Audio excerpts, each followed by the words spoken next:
Energy is really the real currency, because you could be rich as hell. You could have millions in the bank, but poor in spirit. When I think of energy, I see like a warm orb of light just flowing and just circling around the universe, circling around certain people. It's something that is like larger than life. I mean, like an inner knowing, an inner understanding almost. And it's not debatable, it's unquestionable, it bends and adapts. That's what I see energy as. And you could literally hone in on certain people's energies. That type of energy translates beyond a dollar amount. And let's be honest, we're more than a dollar amount. There were so many times in my life where I felt like my self-worth was based on a dollar amount. I was like, like counting my paychecks. I was like, is this really what I equate to? Like, this is the number I equate to? And honestly, I don't think there's any number that I could equate to, because it's like there's no amount of money that can translate into energy.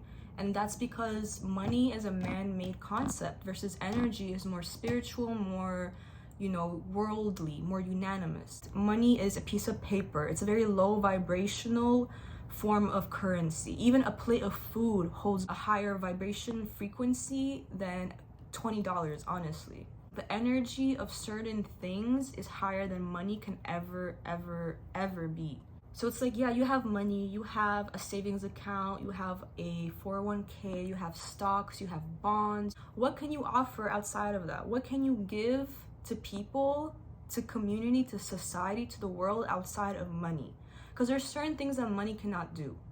There's certain things where money cannot even hit, it cannot even land. There's certain things in life that you just can't pay for with money, and that's where energy steps in. When you have a certain energy, no amount of money can literally put a price to that energy. Energy is priceless. Same thing with love, same thing with kindness, same thing with just wisdom, knowledge. Now that we know that energy is the real currency, we have to figure out a way to use energy, to change it, to manipulate it, to bend it into creation, to either use our gifts or to create something that has not been created yet.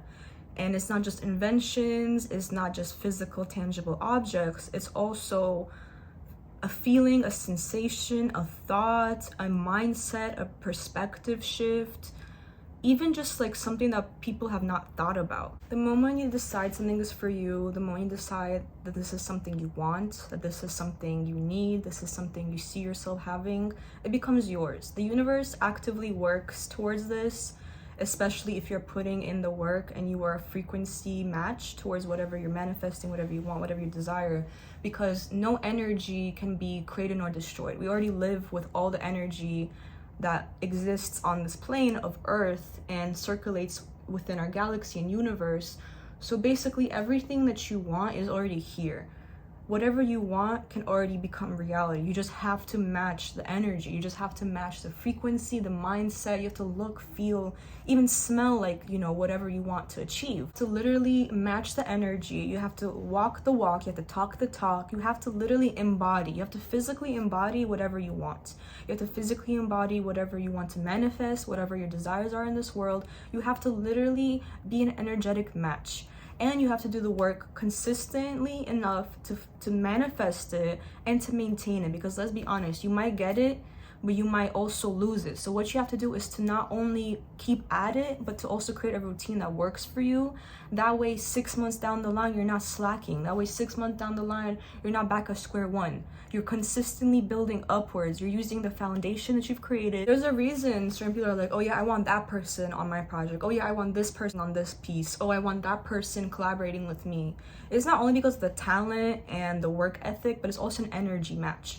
So certain artists, certain creators will always fall towards the people who are an energetic match. And like people who have an energetic match with you not only share a similar mindset with you, but also have the same energy. They also vibrate at the same frequency as you.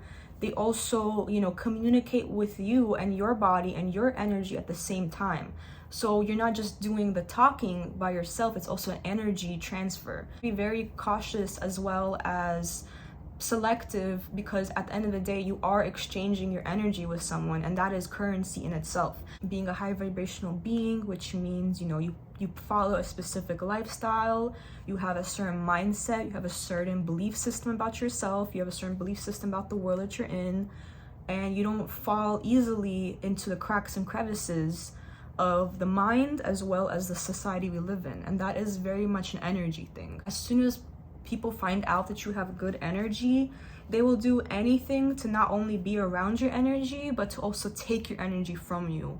And over time, what that does to your spirit is that you feel like you lose parts of yourself to other people. And that's because you're giving, and you're not recharging, you're not replenishing, and you're also not protecting your energy. I think it's very important as energy workers to create a routine and to create a practice around energetic protection, especially if you're psychic or have psychic abilities. That is number one. Certain people in this world see your good energy, see your charisma, see your unwavering faith of resilience and just like inner fire and passion. They just see the way your eyes light up when you speak. They see the way you shift the energy of a room just by your presence. They see that as soon as you open your mouth, everyone's listening, even people down the room are listening. There are going to be people on this earth who will feel entitled to your energy. And not only will they feel entitled, but they will also guilt trip you into doing everything for them. As in, they know that you have a kind, open spirit. You're very big on solving problems. You have this energy that just kind of is bigger than you. You kind of have like, an aura that kind of steps and just dominates the room. And these people will feel entitled to that energy. They're like, okay, that's one of those types of people. So I know I could get a lot from them. I know that I could use them, I could deplete them, and I could abuse their energy and use that to hone in my own life. Use that energy that these people have and accomplish everything I want to do with this person's energy. And they will try to guilt trip you by saying, you always have an excuse, you always have some kind of reason. And that's literally just you telling your boundaries, honestly. So you'll tell a boundary and then they always have a problem with you telling your boundary. And those are the people that you have to avoid because they will be entitled to your energy. Those are the types of people that will try to humble you and then leech off your energy. Those are the types of people that will be like, wow, this person is amazing. This person has something money cannot buy, that a school cannot train, that a book cannot educate. So what can I do with this person? I'm going to keep them for as much as I can. I'm going to use them, abuse them, exploit them, suck their energy out, use their energy for my own personal good, for my own personal agenda, and then when they have nothing left, I have no use for them. And there are a lot of people. You see a lot of performers with amazing energy. You see a lot of entertainers with amazing energy. You see a lot of motivational speakers with amazing energy. And that is something that money cannot buy. The thing is, there'll be people who only come into your life when you're doing good or when you're doing bad. And these people are actually monitoring spirits. They come into your life purely for the sake of checking in on you, purely to make sure to see where you are in life. Has she accomplished her goals? Has she been, able to achieve whatever she has set her mind to? How is she doing mentally? How is she doing, in this aspect of her life? And these people, honestly, they're not your friends. They check in with you when they see you post certain things or when they hear certain things about you. These people honestly do not care about you.